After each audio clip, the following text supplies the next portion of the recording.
ஓம் ஸ்ரீ மகாகணபதயே நமக. ஓம் ஸ்ரீ சரஸ்வத்யை நமக.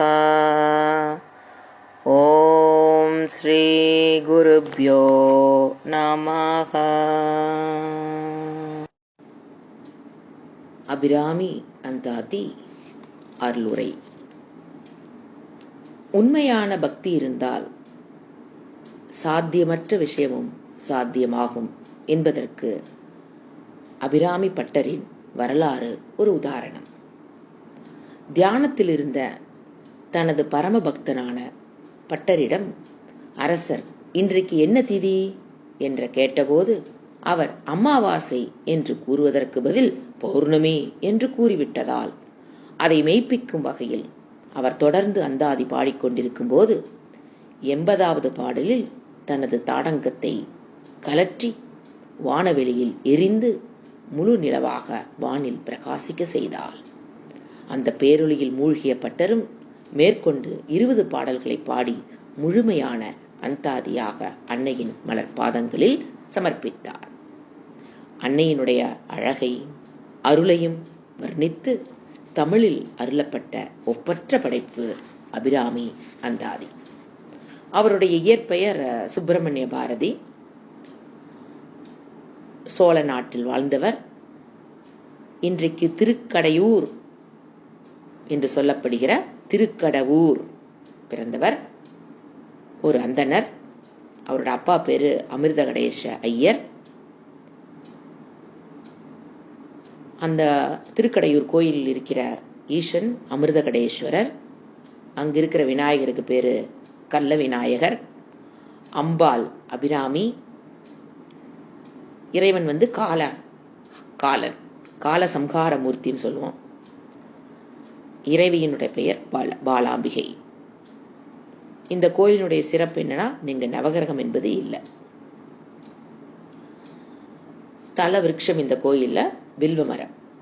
நம்ம அர்ச்சனைக்கு உரிய மலர் எதுன்னு பார்த்தீங்கன்னா ஜாதி மல்லி. நாம அபிராமி அந்தாதியின் அருள் உரை செல்வதற்கு முன்பு திருக்கடவூர் பெயர் காரணம். இந்த கோயிலுக்கு திருக்கடவூர் என்ற பெயர். ஆனால் இப்போ திருக்கடையூர் என்றுதான் எல்லாரும் சொல்றோம். இது திருக்கடையூரா திருக்கடவூரா? உண்மையிலேயே இந்த ஊர் திருக்கடவூரா இல்லை திருக்கடையூரா என்பதை நான் முதல்ல தெரிஞ்சுக்கலாம். அப்போதான் இந்த புண்ணிய ஊரினுடைய அருளும் புனிதமும் நமக்கு கிட்டும். திருக்கடவூர் தான் உண்மையான உரிய உகந்த பெயர். எப்படின்னு பார்க்கலாம். அன்னை அபிராமி கோவில் கொண்டருளும் இந்த ஊருக்கு திருக்கடவூர் என்று பெயர். இது காரண சிறப்பு பெயர்.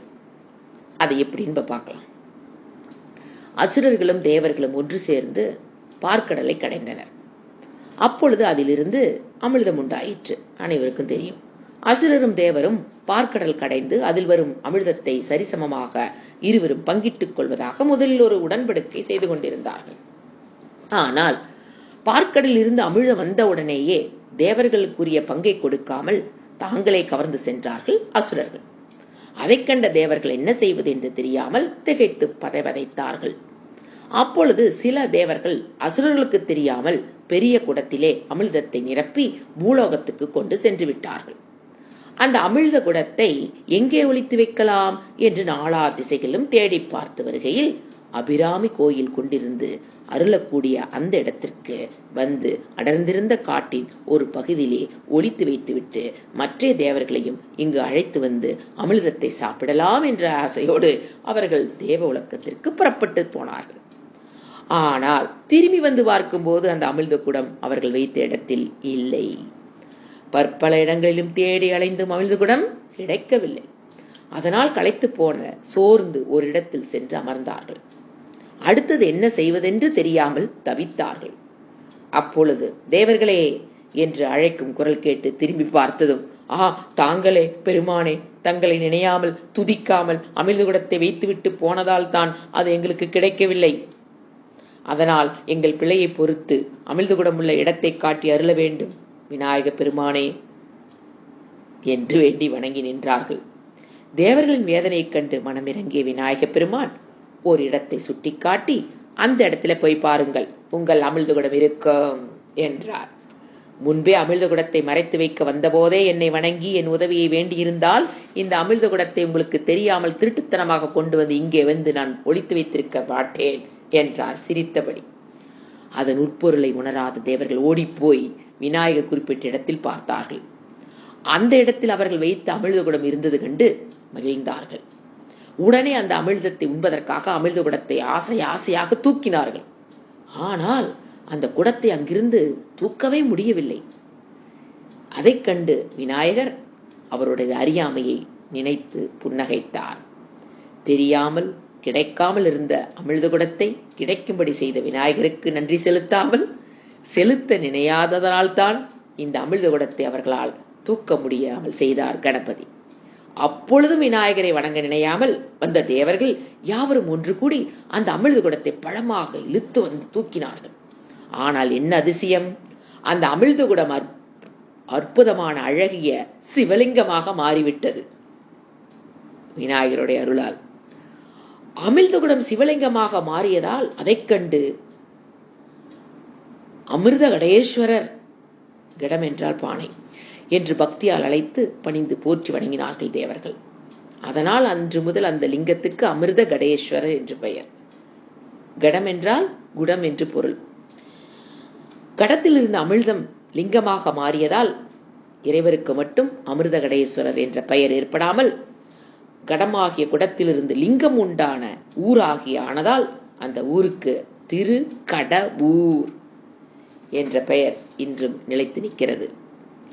அதனால் எப்பொழுதும் அதை திருக்கடவூர் என்றுதான் நாம் சொல்லணும். அப்பொழுதுதான் அமிர்த கடேஸ்வரராகி கோயில் கொண்டுரையும் திருக்கடவூரின் அபிராமி அமிர்த கடேஸ்வரர் பேரருள் ஒரு சேர வாய்க்கும். அதனால் திருக்கடவூர் என்றே நாம் சொல்வோம். இந்த ஸ்தலத்துக்கு இன்னொரு பெருமை, காலனை காலால் இறைவன் ஏன் உதைத்தார்? எல்லாம் வல்ல சிவபெருமான் எத்தனையோ திருவிளையாடல்களையும் வீரச் செயல்களையும் நிகழ்த்தியுள்ளார். அவற்றுள்ளே 8 வீரச் செயல்கள் மிகவும் சிறப்புடையவை. அவற்றிற்கு அட்ட வீரட்டானம் என்று பெயர். அவற்றுள் ஒப்பில்லாத ஒன்று யமனாகிய காலனை காலால் உதைத்து மூச்சிரிக்கும்படி செய்தது. அப்படி காலனை காலால் உதைத்தருளியது இந்த திருக்கடவூர் தலத்தில்தான். சிவபெருமான் யமனை எதற்காக காலால் உதைத்தார்? மிருகண்டு முனிவரின் ஒரே மைந்தன், பெயர் மார்க்கண்டேயன். 16 ஆண்டுகள் தான் உலகில் உயிர் வாழ முடியும் என சிவபெருமான் வரம் தந்திருந்தார். அதனால் மார்க்கண்டேயர் தம் உயிர் போவதற்குள் சிவபெருமான் உள்ள திருத்தலங்களை எல்லாம் வழிபட்டு வர முடிவு செய்து அநேக கோயில்களுக்கும் சென்று வணங்கி வழிபட்டுவிட்டு திருக்கடவூர் அபிராமி கோயிலுக்கு வந்து சேர்ந்தார். அந்த கடவுர் கோயில் வழிபாடு செய்யும் போதுதான் மார்க்கண்டேயனுக்கு 16வது ஆண்டு முடியும் வேலை வந்துவிட்டது. அதனால் மார்க்கண்டேயரின் உயிரை பிடித்துக் கொண்டு வருமாறு யமதூதர்களை அனுப்பி வைத்தார் யமதர்மராஜா. அதனால் மார்க்கண்டேயரின் உயிரை கவர்ந்திட வந்தனர் யமதூதர்கள், கிங்கரர்கள் சொல்லுவோம். அவர் உயிரை பிடிக்க முடியாதபடி சிவலிங்கத்தின் அருகில் அமர்ந்து கொண்டு ஓம் நம சிவாய என்ற மந்திரத்தை நெஞ்சில் பதித்து துதித்துக் கொண்டிருந்தார். அதனால் அவர் உயிரை பிடிக்க முடியாமல் யமதூதர்கள் திரும்பி போய் நடந்ததை யமனிடம் கூறினார்கள். அதனால் மிக ஆத்திரமடைந்த யமன் தானே எருமை வாகனத்தில் ஏறிக்கொண்டு பாசக்கயிற்றை வீசிக்கொண்டு வேகமாக மார்க்கண்டேயரிடம் வந்தார். அப்பொழுதும் சிவலிங்கத்தை மலரிட்டு அர்ச்சித்தபடியே கண்மூடி தியானத்தில் அமர்ந்திருந்தார். அதைக் கண்ட யமன் மேலும் ஆத்திரம் கொண்டான். மார்க்கண்டேயா, உயிரை பிடித்துச் செல்ல யமனாகி நான் வந்திருக்கிறேன். அதனால் தாமதிக்காமல் உடனே நீராக என்னிடம் வந்துவிடும். இன்றேல் இந்த பாசக்கயிற்றால் வீசி பிடித்து வேதனைப்படும்படி இழுத்துச் செல்ல வேண்டியிருக்கும். அதனால் மரியாதையாக உடனே வருக என கோபம் பொங்க கூறினான். அப்பொழுது மார்க்கண்டேயர் யமனிடம் போகவில்லை. அதனால் அடங்காத ஆத்திரம் கொண்ட யமன் தன் கையில் இருந்த பாசக்கயிற்றை மார்க்கண்டேயர் மீது வீசினான். அதைக் கண்டு நடுங்கிய மார்க்கண்டேயர் சிவலிங்கத்தை இறுக கட்டி கொண்டார். அதனால் மேலும் சீற்றம் கொண்ட யமன் அறிவை இழந்தான். அதனால் மார்க்கண்டேயரை சிவலிங்கத்தோடு சேர்த்து கட்டி இழுத்தான். அதனால் சிவபெருமான் கோபமடைந்து லிங்கத்தில் இருந்து வெளிப்பட்டு இடக்காலால் யமனை எட்டி உதைத்தார். அதனால் யமன் மூர்ச்சித்து விழுந்து இறந்தான்.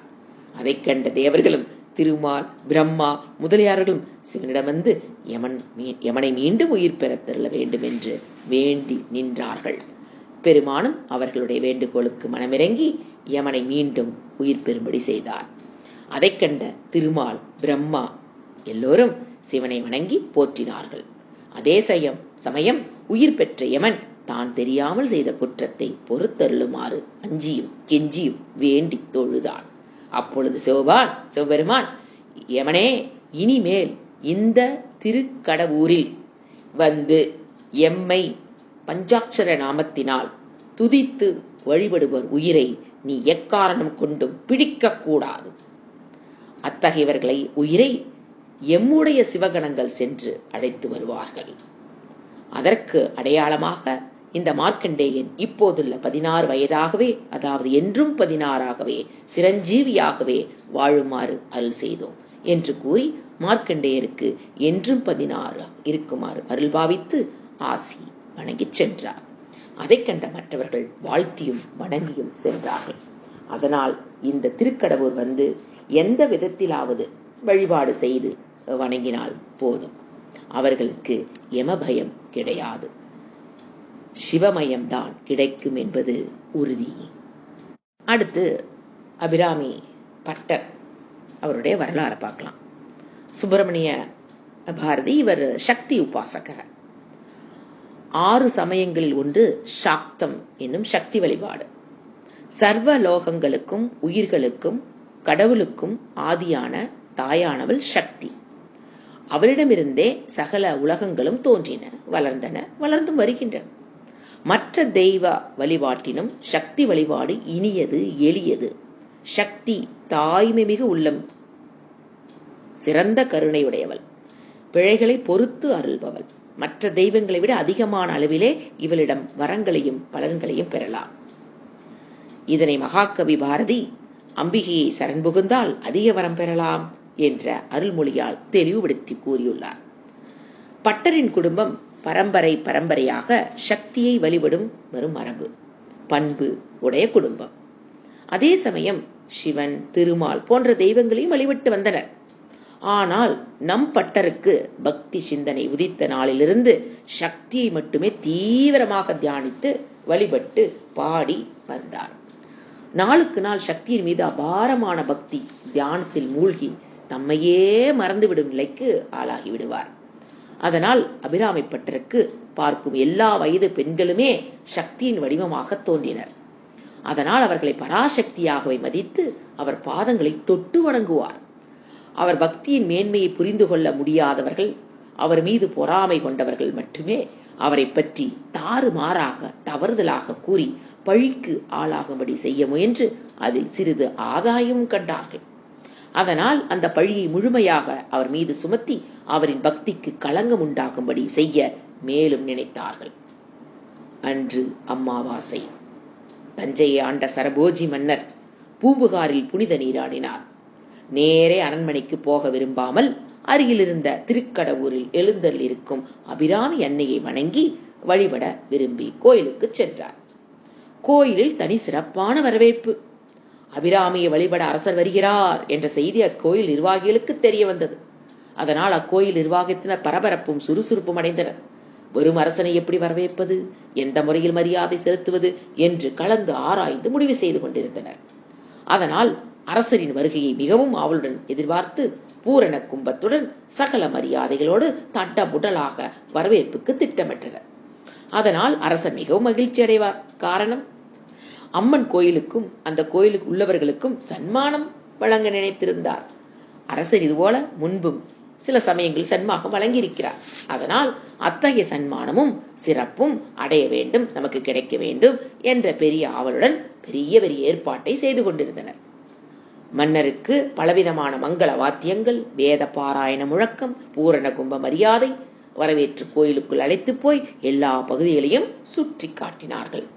எல்லா பக்கங்களிலும் தூய்மையாகவும் அழகாகவும் சிறப்பாகவும் இருந்ததைக் கண்டு மன்னர் மகிழ்ச்சி அடைந்தார். வந்திருந்த பக்தர்கள் மன்னருக்கு வழிவிட்டு ஒதுங்கி நின்று மரியாதை செய்து கொண்டிருந்தனர். அதனால் அரசர் மேலும் பூரித்தார். அதனால் கோயில் நிர்வாகத்தினர் அங்கு தங்களுக்கு பெரிதும் பரிசும் பாராட்டும் கிடைக்கும் என மகிழ்ச்சியில் இருந்தனர். அரசர் அதுவரை கண்டிராத பெரும் சிறப்பான ஏற்பாட்டினை செய்திருந்தவர்கள் அவரை அபிராமி சன்னதிக்கு அழைத்து போனார்கள். அன்று அம்மனுக்கு தங்க கவசம், நவரத்ன மாலை, தனி சிறப்பான அலங்காரம் அணிவித்து இருந்தார்கள். அரசர் மட்டுமே அம்மன் சந்நிதியில் இன்று தரிசிக்கும்படியான ஏற்பாடுகளை செய்துவிட்டுத்தான் மன்னரை கோயிலை சுற்றி காட்ட அழைத்து போயிருந்தனர். கோயில் பகுதிகளில் எல்லாம் புன்னகை பூரிப்போடு கண்டு மகிழ்ந்தார் அரசர். அதனால் அளவிட முடியாத பெருமையோடு அம்மன் சன்னதிக்கு அழைத்துச் சென்றார்கள்.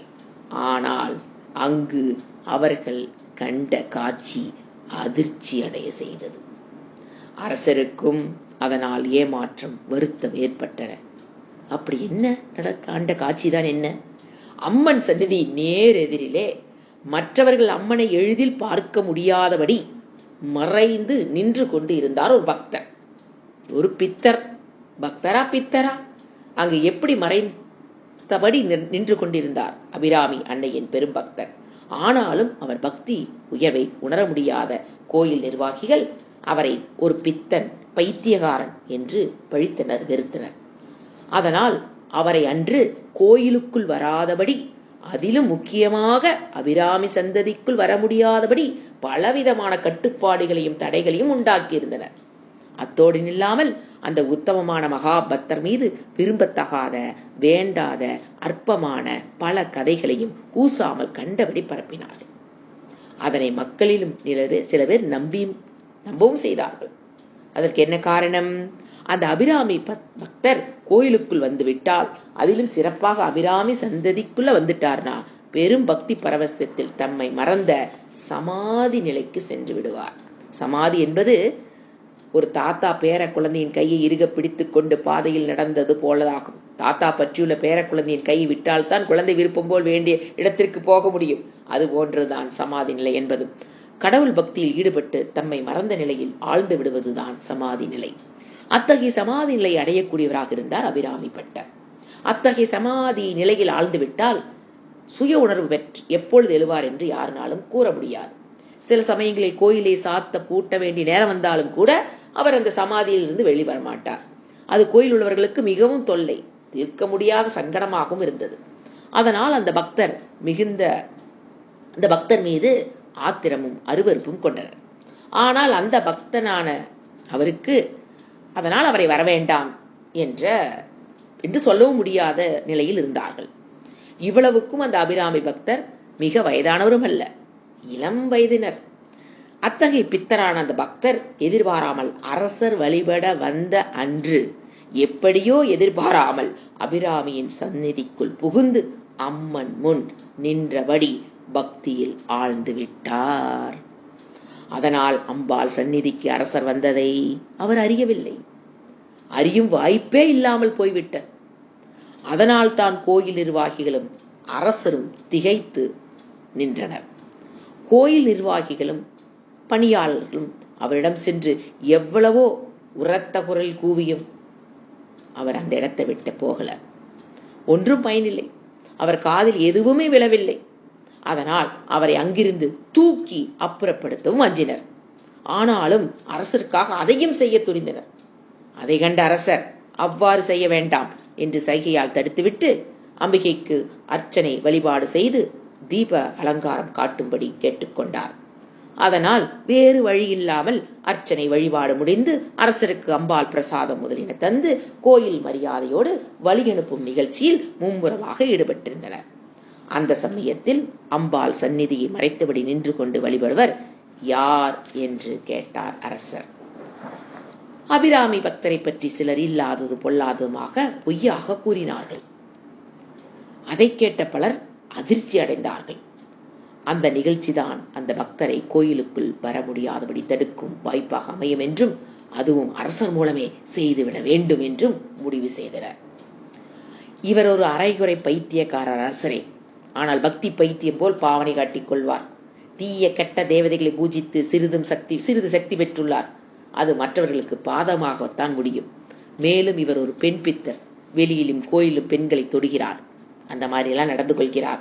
அதனால் பெண்கள் கோயிலுக்கு வரவே பயப்படுகிறார்கள் அரசே என்று அவர் மீது அருவருப்பு கொள்ள விஷயங்களை பரப்பினார் அந்த மக்கள், அந்த கோயில் நிர்வாகத்தினர்.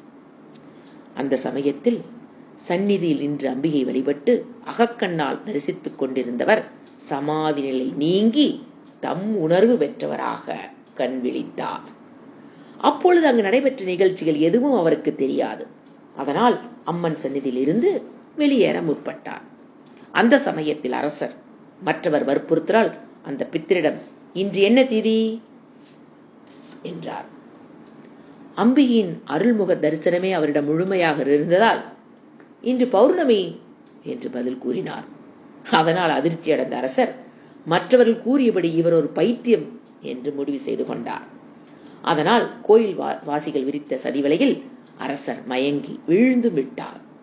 அதனால் அங்குள்ளவர்களை பார்த்து, இந்த பைத்தியக்காரரை நாளை முதல் கோயிலுக்குள் விடாதீர்கள், இது அரசாணை என்று கூறிவிட்டு அரண்மனைக்கு போய்விட்டார். அதனால் கோயில் வாசிகள் யாவரும் மிகவும் சந்தோஷமாக கும்மாளமிட்டார்கள். இனிமேல் நம் விருப்பம் போல் கோயிலில் எதையும் செய்யலாம் என்று பேசிக்கொண்டனர். கோயிலில் நடந்த சதி எதுவும் தெரியாத பக்தர் வீட்டிற்கு போய்க் கொண்டிருந்தார். அப்பொழுது நேசமும் அக்கறையும் கொண்டிருந்த சிலர் அரசரின் கட்டளையை பற்றி வேதனையுடன் கூறினார்கள். அதை கேட்ட அபிராமி பக்தர் நிலைகுனைந்து பதறினார். அதனால் வீட்டுக்கு போகாமல் உடனே கோயிலுக்கு திரும்பிச் சென்றார். அதற்குள்ளாக கோயிலை பூட்டிவிட்டு போய்விட்டார்கள். அதனால் பெரும் ஏமாற்றம், ஏக்கமடைந்தார். அபிராமி அன்னை மீது அளவில்லா பக்தியும் நம்பிக்கையும் கொண்டவராக இருந்ததால், தாயே, கோயிலுக்குள் வந்து உன்னை தரிசிக்காமல் என்னால் உயிர் வாழ முடியாது. அதனால் கோயிலுக்குள் வந்து உன்னை தரிசித்து வழிபட அருள் புரிய வேண்டும். இன்றே உன் கோயிலில் முன் நான் உயிர் துறந்து விடுவேன், இது உறுதி என்று கூறி உடனே யாரும் எதிர்பாராத அந்த செயலை செய்ய துணிந்தார். எந்த செயலை? அபிராமி கோயிலின் முன்னிருந்த திறந்த வெளியில் அமர்ந்து பக்தி தியானத்தில் ஈடுபட்டார். அப்பொழுது நல்ல பனிக்காலம். போர்வைகள் போர்த்தி கொண்டாலும் கூட உடலை நடுங்க செய்யும் கொடிய குளிர் பனிக்காலம். அத்தகைய கொடிய பணியிலே பக்தி வைராக்கியத்துடன் கட்டியிருந்த ஒரே ஆடையுடன் அமர்ந்து பக்தியில் தம்மை மறந்தார். நேரமாக ஆக அவரின் உடல் விம்மியது, குளிர்ந்து நடுங்கியது. ஆனால் முகத்திலே புதிய ஓர் ஒளி வீசியது. அபிராமி, அபிராமி என்று ஓயாமல் உச்சரித்து துதித்தபடியே இருந்தார்.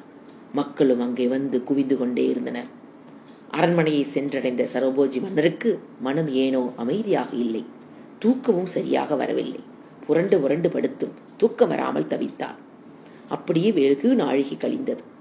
அரசருக்கு சோர்வும் உண்டாகியது. அதனால் தூக்கம் போன்ற நிலை உண்டானது. கனவா நனவா என்ற புரியாத நிலையில் ஆளானார் அரசர். அந்த சமயத்தில் அபிராமி அன்னை அபிராமி பக்தரிடம் தோன்றி, அதோ பார், நீ சொன்ன வாக்கு தவறாதபடி வானிலே முழு நிலா வந்து பிரகாசிக்கும்படி செய்துவிட்டேன் என்று கூறியபடி தன்னுடைய காதின் திருத்தோட்டினை கலற்றி வானிலே எரிய அது முழு நிலாவாக ஒளி பரப்பியது. அதை கண்ட மன்னர் ஆனந்த அதிர்ச்சியிலேயே மூர்ச்சையானார். மூர்ச்சை தெளிந்து எழுந்த சமயம் பொழுது விடியும் வேலை வந்துவிட்டது.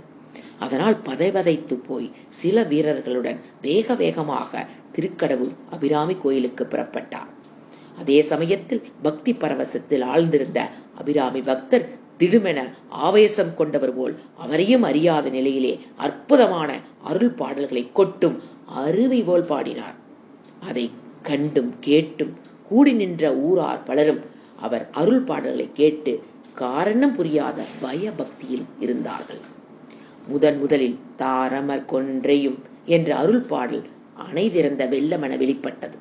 அதனால் அவரையும் மறந்தவராய் அருவி போல அருள் பாடல்களை பாடிக்கொண்டே வந்தவர் 80வது பாடல் தொடங்கும் முன்பாக அன்னை அபிராமி அவருக்கு மட்டும் தெரியும்படியாக காட்சி தந்தருளினார். அதை கண்ட ஆனந்த பரவசத்தால் பக்தி பைத்தியம் கொண்டவர் போல் ஆனார்.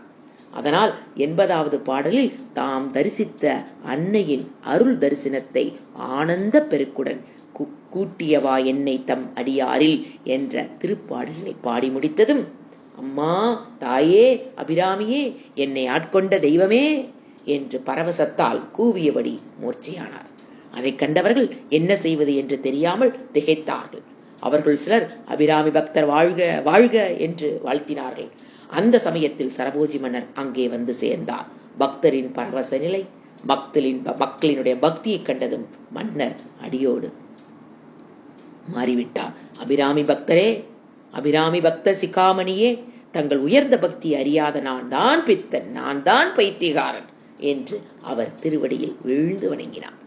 ஆனால் அபிராமி பக்தருக்கு அதுவும் தெரியாது. அவர் மூர்ச்சையில் கண்விழிக்கவில்லை. அதைக் கண்ட அரசர் கலங்கினார். உடனே கோயிலில் அர்ச்சனை புரியும் அர்ச்சகர்களை அவசரமாக அழைத்தார். அம்பிகைக்கு ஆராதனை செய்து அர்ச்சித்த மலர்களை அவர் மீது தூவி தீர்த்தத்தை அவர் மீது தெளிக்கும்படி செய்தார். அர்ச்சகர்களும் அவ்வாறே செய்தார்கள். அம்பிகையின் அருள் தீர்த்தம் பட்ட சிறிது நேரத்திலேயே கண் விழித்து சுயநிலவு பெற்றார். ஆனால் அவர் திருவாயோ, தாயே, அபிராமியே, உன் தரிசனம் பெற்ற யானே பாக்கியசாலி என்றுதான் கூறிக் கொண்டிருந்தது தவிர சுற்று நிலை அவர் பார்க்கவில்லை. அந்த சமயத்திலேதான் அபிராமி திருக்கோயில் முன்புள்ள திறந்த வெளியில் அமர்ந்திருப்பதும் ஊர் மக்கள் வந்து சூழ்ந்து தொழுந்துபடி இருப்பதையும் அவர் பார்க்கிறார். அதே சமயம் சரபோஜி மன்னர் தன் திருவடியில் வீழ்ந்து தம் பிழையை மன்னித்து அருள் புரிய வேண்டும் என்று கெஞ்சி அழுதபடியும் மேலும் கூறலானார். அரண்மனையிலே நாம் கண்ட அம்மன் திருவருள் தரிசனம் பற்றி விவரித்து கூறிவிட்டு மீண்டும் அவரை வணங்கினார். அபிராம எண்ணெயின் திருக்காட்சி காணும் புண்ணியம் பெற்றவர் மன்னரை மதிப்புடன் நோக்கினார். அப்பொழுது மன்னர் வணங்கியபடியே, பெருமானை, அடியேன் செய்யும் ஓர் விண்ணப்பம், அதை அருள் கூர்ந்து நிறைவேற்ற அருள வேண்டும். இன்றே நான் அரண்மனைக்கு திரும்ப மாட்டேன், தங்கள் அடியிலே கிடப்பேன் என்று கூறினார். அபிராமி பக்த சிகாமணியே, அனைத்துலகம் காத்தருளும் அன்னையே, அகக்கண்ணாலும் முகக்கண்ணாலும் பார்த்த பாக்கியம் பெற்றவர்கள் தாங்கள். அந்த அன்னையின் பேரர்களை யாவரும் பெற்று நற்கதி அடைய வேண்டும் என்பதால் தாங்கள் அன்னை அபிராமி மீது பாடிய அருள் பாடலை 80 நிறுத்திவிடாமல் தொடர்ந்து 100 பாடல்களாக பாடி நிறைவு செய்து அருள வேண்டும். தெய்வமே நேரில் வந்து திருக்காட்சி தந்து கடாட்சம் செய்யும்படி தெய்வ தமிழ் அருள் பாசுரத்தின் பேரின்பத்தை உலகம் அறிந்து உய்ய வேண்டும். அதனால் என் சார்பாகவும் மக்களின் சார்பாகவும் வேண்டிக் கொள்கிறேன் என்று மீண்டும் திருவடி தொழுதார் மன்னர். கூடியிருந்த மக்களும் அவ்வாறே அருள் புரிய வேண்டும் என்று வணங்கினர். அரசனின் அன்பையும் மக்களின் விருப்பத்தையும் கண்டு மகிழ்ந்தார். இதுவும் அபிராம எண்ணெயின் திருவருள் போலும் என கருதி மீதியான 20 பாடல்களை பாடி நிறைவு செய்தார். அந்த அற்புத செயலை கண்டு அபிராமி பக்தர் வாழ்க வாழ்க என போற்றி வணங்கினார்கள் மக்கள். அதே சமயம் அரசன் அவரிடத்தில் பணிவன்புடன் தங்கட்கு யாது வேண்டும் என்பதை கட்டளையிடுக, உடனே நிறைவேற்றுகிறேன். அரசை, நான் எது கேட்டாலும் மறுக்காமல் தருவீர்கள் அல்லவா என்று கேட்டார். அதில் என்ன ஐயம், கட்டளையிடுங்கள், இப்பொழுது செய்ய தயாராக இருக்கிறேன் என்றான் அரசர். அப்பொழுது அபிராமி பக்தர் மீது வீணாக கோல் மூட்டிய கோயில் நிர்வாகிகளும் பணியாளர்களும் தங்களை தண்டிக்கும்படி சொல்லிவிடுவாரோ என்று பதபதைத்து அஞ்சி நடுங்கிக் கொண்டிருந்தார்கள். அதே சமயத்தில், அரசே, யான் மீண்டும் இந்த கோயிலுக்கு சென்று அன்னை அபிராமியை வணங்க தரிசிக்க வேண்டும், அதற்கு அனுமதி தருவீர்களா என்று கேட்டார் அபிராமி பட்டர். அதை கேட்டதும், பக்த பெருமானே, யான் அறியாமல் ஆராயாமல் செய்துவிட்ட அந்த பாதகத்துக்கு தாங்கள் எனக்கு என்ன தண்டனை கொடுத்தாலும் நான் ஏற்றுக்கொள்கிறேன் என்றான் அரசன். இந்த நொடியில் இருந்து இந்த அபிராமி அன்னை திருக்கோயிலுக்கு தாங்களே முழுமையான தலைவர், நிர்வாகி. தங்கள் நிர்வாகத்தில் தான் இனிமேல் இந்த கோயில் நடைபெற வேண்டும். அதற்கு ஆதாரமாக அத்தாட்சியாக தங்கட்கு அபிராமி பட்டர் என்ற அருள் பெயரை வழங்கி வணங்குகிறேன் என்றார். அதை கேட்ட அனைவரும் ஆனந்த மிகுதியால் அபிராமி பட்டர் வாழ்க, அபிராமி பட்டர் வாழ்க என வாழ்த்தினார்கள். அரசர் உடனே அபிராமி பட்டரை அருள் அரசாக வணங்கி அம்மன் சந்நிதிக்கு அழைத்து போய் தரிசிக்க செய்து தாமும் அம்மனை தரிசனம் செய்தார். பைத்தியர் பக்தர் அபிராமி பக்தராக வளர்ந்து அபிராமி பட்டராக உயர்ந்த அவரை அரசர் வணங்கி, தங்கட்கு எது வேண்டுமானாலும் ஆணையிடுங்கள், அவற்றை எல்லாம் நான் செய்து தருகிறேன், நிறைவேற்றுகிறேன் என்றார். ஆனால் அபிராமி பட்டரோ, அபிராமி அருள் தவிர வேறு எதையும் விரும்பாதவர். அதனால் அரசரிடம் எதையும் விரும்பாமல் வேண்டாம் என்று கூறிவிட்டார். பெருமானே, தங்கட்கு வேண்டாம் என்றாலும் தங்கள் அருள் பரம்பரையில் வருபவர்களுக்காவது பயன்பட வேண்டும் என கருதி சில நிலங்களையும் ஊர்களின் வரி வசூல்களையும் பட்டர் குடும்ப பரம்பரை பெரும் பாத்தியத்தை உரிமை பட்டயமாக எழுதி தந்து பெரிதும் வேண்டியிருந்தார். அரசின் பண்பையும் பக்தியும் கண்டு பட்டர் அதை மறுக்க முடியாதவரானார். அந்த அரசர் தந்த பட்ட மானியங்களை இன்றும் அவர் பரம்பரையில் வந்தவர்கள் அனுபவித்து வருகிறார்கள். இத்தகைய அன்னை அருள் பெற்ற பக்தர் பாடிய அருள் பாடல்தான் அபிராமி அந்தாதி என்று திருப்பெயர் பெற்று வழங்குகிறது. திருக்கடவூர் அபிராமி அன்னை கோவிலில் வீற்றிருக்கும் விநாயகருக்கு கள்ள விநாயகர் என பெயருள்ளது. அதற்கு என்ன காரணம் என்று சிந்திப்போம். யாராக இருந்தாலும் எவ்விதமான நல்ல செயல்களை தொடங்கினாலும் முதலில் விநாயகப் பெருமானை வணங்கி அவர் அருள் பெற வேண்டும் என்பது ஒரு மரபு, நியதி. அசுரர்களுக்கு பயந்து அமிழ்த குடத்தை கொண்டு வந்து மறைத்து வைத்தார்கள் தேவர்கள். அதனை விநாயகப் பெருமானிடம் காத்து தந்தருளும்படி வேண்டி வணங்கவில்லை. வணங்க வேண்டும் என்ற நினைவில்லாமல் போய்விட்டார்கள். அதனால் முதல் வணக்கத்துக்குரிய விநாயகர் வணக்கத்தை அவர்களுக்கு வலியுறுத்த வேண்டி ஒரு வினோதமான செயல் செய்தார் விநாயகர். அதாவது தேவர்கள் கொண்டு வந்து வைத்திருந்த அமிழ்த குடத்தை அங்கிருந்து வேறொரு இடத்திலே கள்ளத்தனமாக எடுத்து சென்று ஒழித்து வைத்து விட்டார். அதை அறியாத தேவர்கள் பல இடங்களிலும் குடத்தை தேடி காண முடியாமையால் கடைசியில் தம் தவற்றை உணர்ந்து விநாயகப் பெருமானை வணங்கி பிழை பொறுக்க வேண்டினார்கள். அதனால் தாம் ஒழித்து வைத்திருந்த குடத்தை தேவர்களுக்கு காட்டி எடுத்து அருள் கொள்ள அருள் செய்தார். அதைக் கண்டு மகிழ்ந்து விநாயகப் பெருமானை, கள்ளத்தனமாக குடத்தை ஒழித்து வைத்து எங்களுக்கு நல்ல ஞான அறிவு புகட்டினீர்கள். அதனால் தாங்கள் எங்களுக்கு செய்த திருவருள் காரணமாக தங்களை கள்ள விநாயக பெருமான் என்று போற்றி வழிபட்டு வணங்க விரும்புகிறோம், அனுமதி தர வேண்டும் என்று பிரார்த்தித்தார்கள். அதை கேட்ட விநாயகர், தேவர்களே, உங்கள் விருப்பப்படி என்னை கள்ள விநாயகர் என்றே பெயரிட்டு வழிபடுங்கள் என்றார் புன்னகையுடன். அதனால் தான் அன்று முதல் திருக்கடவூர் விநாயக பெருமானுக்கு கள்ள விநாயகர் என்ற காரண சிறப்பு பெயர் ஏற்பட்டு பிரசித்தமாக விளங்கி வருகிறது. அத்தகைய கள்ள விநாயகர் பதிகம் அவர் அபிராமி பற்றால் எழுதப்பட்டுள்ளது. ஹரியோம். இனி ஒவ்வொரு நாளும் ஒவ்வொரு பதிகத்தினுடைய தமிழாக்கத்தை, விளக்கத்தை, விளக்க உரையை காணலாம். ஹரியோம்.